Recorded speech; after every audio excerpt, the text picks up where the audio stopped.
Hey one, hey all, welcome to Monday, welcome to Countdown Day, and this is not exactly a topic that's in my wheelhouse. It was suggested, it was asked for by a number of fans, and it is the top 10 Transformers that are comic book only characters who have never gotten an official release. That's going to be our focus this time around in the latest GotBot Counts Down.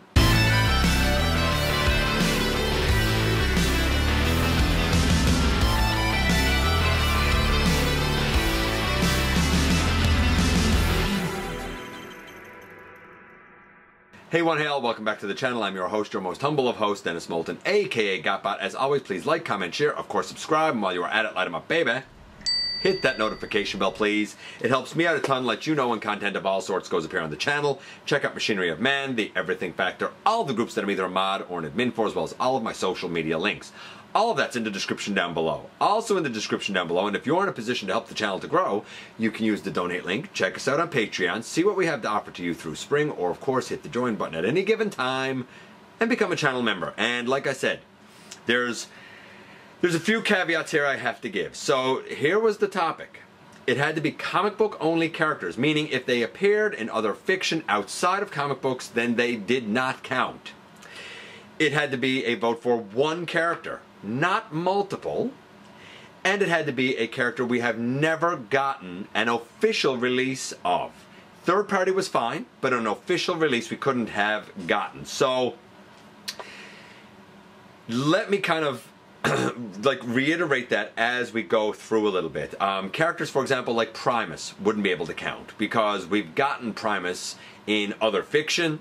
We've gotten Primus in actual physical plastic form, or Rung, which I know is another version of Primus, because we've gotten a Rung. I know, it was the little tiny Titan Master. Not even Titan Master. What would you call that? Not core. I don't know, the little like Battle Master type of size, right? But we do officially have a version of Rung, for right or for wrong. You know, some people said Tarn. We have Tarn. Somebody tried to say Metal Hawk, but like Metal Hawk is not a comics only character at all, and we have multiple versions of him. So like those couldn't count. Our honorable mentions are ones that got votes, but all of them were disqualified. For example, people tried to vote for Rack and Ruin. I get it.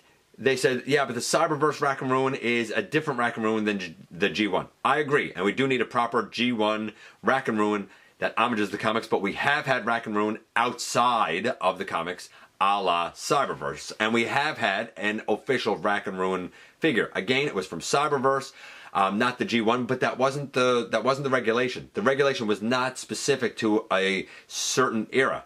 Just if the character appeared in fiction outside of comic books, and Rack and Ruin did. Fun fact though, if Rack and Ruin didn't appear in Cyberverse, they would have easily taken the #1 slot, just so we know. Some people tried to vote for the entirety of the DJD. No, that's a group, that's not one. Hook, line, and sinker. It specifically says one, that's specifically 3. Granted, maybe they deserve to be sold as a 3-pack or something, but that's not what the question asked. And the other one that I wanted to mention was, oh, Marvel Primus. So I already talked about Primus. So Primus, Hook, Line, and Sinker, the DJD, and Rack and Ruin. To be fair, Rack and Ruin could have taken the #1 slot. None of them could make the list for various reasons. So who did? What did? You know what we're going to do? We're going to kick things off with number 10 first.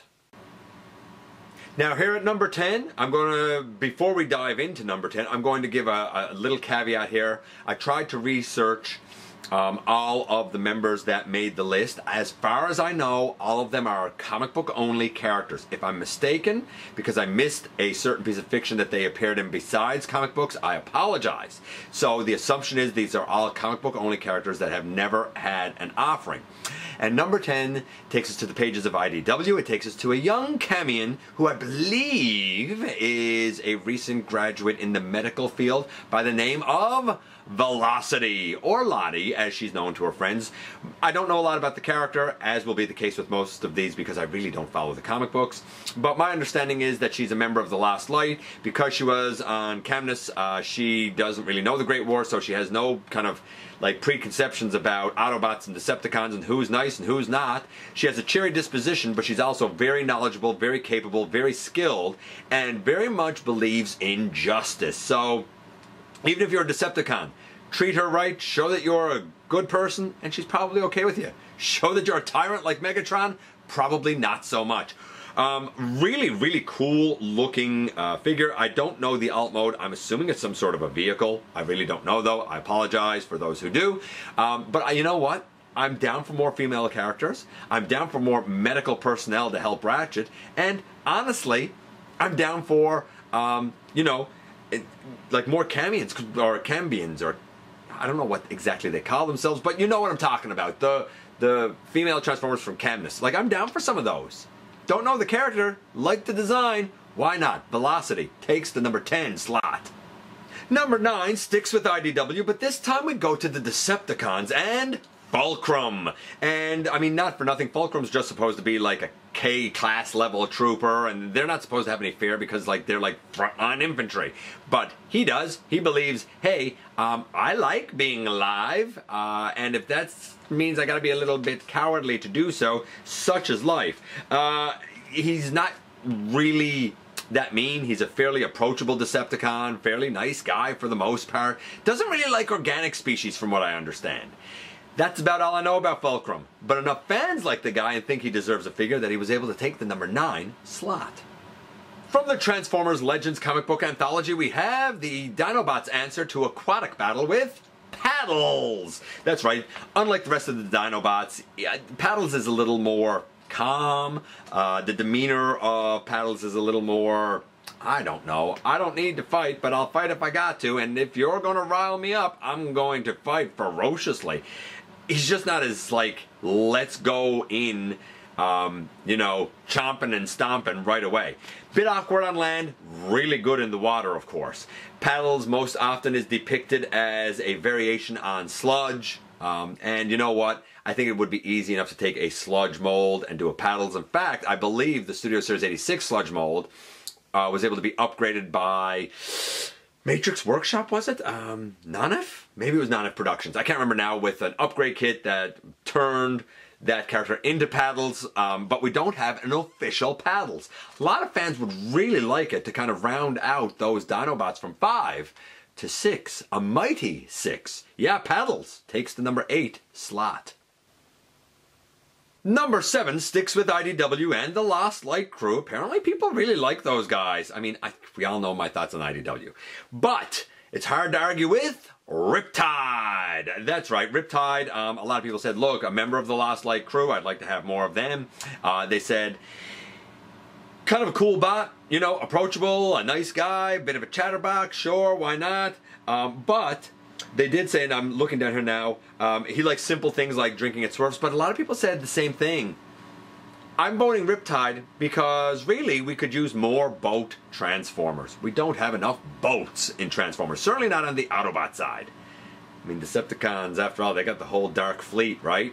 Autobots, they got, yeah, okay, they got Broadside. Yeah, okay, they got Sea Spray. But outside of that, are there really many Autobot boats? Riptide takes the number 7 slot.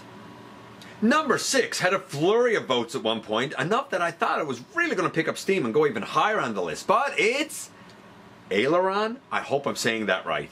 And basically, she is regarded as like a perfect Autobot, right? She is brave, she believes in the Cybertronian cause and all of this sort of stuff. However, she's not perfect because she does lose her temper easy. She can lash out at others and get pretty emotional, and she believes in like following the rules and justice and following the playbook to such a degree that sometimes it hinders and hampers her ability to be the best Autobot she can be. That said, cool looking robot mode and the space plane alt mode that allows her to kind of span across continents in mere minutes is very, very, very useful. Yeah, Aeron, I don't know the character, but you know what? She looks neat. Why not add her to the Autobot cause? And she takes, just to make sure I'm saying the right number here, the number 6 slot. And you know what that means? That's right, we've reached the ever coveted, ever popular halfway mark. And at the halfway mark, we go all the way back to, Marvel G1. And this guy, Maob. That's right, and Maob is basically someone who's like a low-level thug. Neat design, really cool design. Low-level thug, not taken seriously, not even mentioned during Wrecker's training. However, he aspires to more. He aspires to a lot, and that's why he wants to basically kill Emrad's Aeron. Of course, in his attempt to do so, he ends up actually taking out Impactor, and that one event makes Maob very serious, a very credible threat. Maob takes the number 5 slot. Oddly enough, number 4 takes us to the pages, really, of ROM, or certainly the ROM crossover with Transformers and Star Drive. Not a character I know at all. I don't know ROM at all. It was something that I never grew up with, never heard of it until the last maybe 5-6 years. I don't know anything about the character. I don't know anything about the franchise. Don't really care, doesn't really matter. Star Drive is basically a Cybertronian who was orphaned as a protoform and ended up being raised by Rom and I guess like others, became part of the Soulstar Order? Is that what it's called? Order? Yeah, Soulstar Order, and rose through those ranks to become one of the, make sure I'm saying this stuff right, Space Knights, and really kind of battles against the Wraiths and stuff. She is aware that she is different. She is aware that her heritage is Cybertronian, and she's aware of the Great War, but doesn't really know the horrors of it. She does, however, fear that when and if the Transformers come to her shore, she'll have to decide where her loyalties lie, with Rom and the Organics, or with her Cybertronian heritage. Very dynamic, interesting character, interesting design, interesting look. Not against this. It would probably be something that I would think would have to fall under the collaboratives line.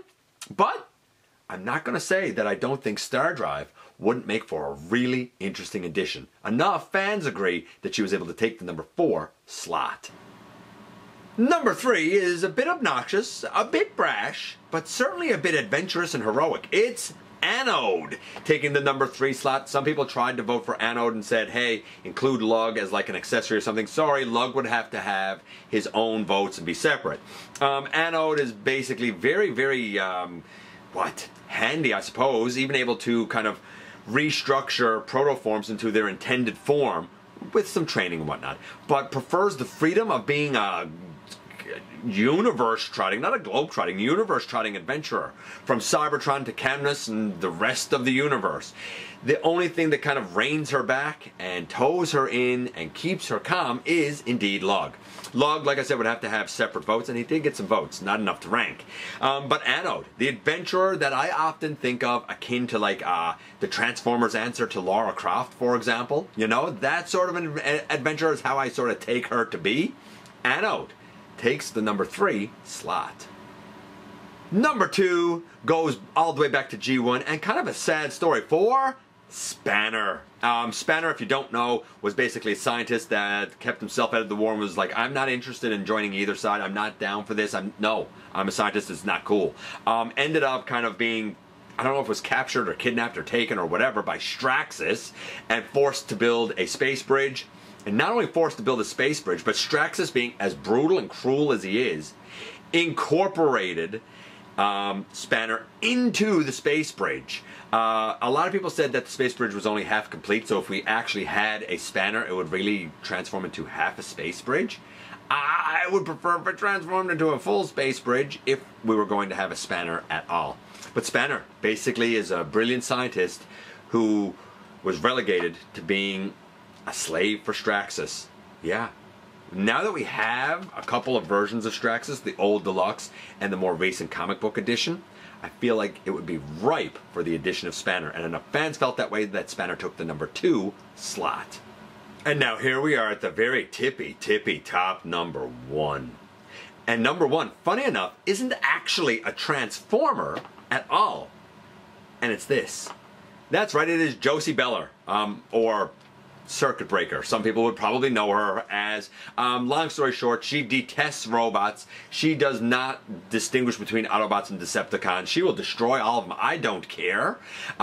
Basically, she was a brilliant young scientist that was hired by was it BlackRock Enterprises, I think, and made this like futuristic like oil platform, and like she had a brilliant career ahead of her until the Decepticons attacked the platform and basically left her paralyzed. She made the suit that she wears in order to enhance her abilities and make sure that she was no longer paralyzed, but her whole motivation is basically revenge against any and all robots. She is one of the most simply motivated, because she's motivated by revenge, simply motivated, but dangerous threat to all Transformers. She is the common enemy that can bring the Autobots and the Decepticons together. Circuit Breaker takes the #1 slot. And man, that's 10 down to 1 once again, and I apologize if I have included characters here that actually did appear in other fiction, or I messed up some of the characterization. I tried to do it very quickly and tried to summarize things very glossingly, if you will. Other ones that had votes include Fang, Big Red, Nautilus, The Last Autobot, though we sort of had that with the Ark, but it wasn't officially called The Last Autobot. Nickel, I know that there was the Super 7 Ultimates one, but that's not an official release. Octus, I'd love that, turning into a Dalek. Tap Out, a My Little Pony's Pinkie Pie Transformer. IDW Nyx, Sunder, Rubble, all of those IDW. Geomortis, the RID 2015 comic book version of Transit, specifically that one. Fortress Tiberius, which is basically the Enterprise transforming into a Titan. Professor Morris's controlled Centurion, the Centurion before it was controlled by humans.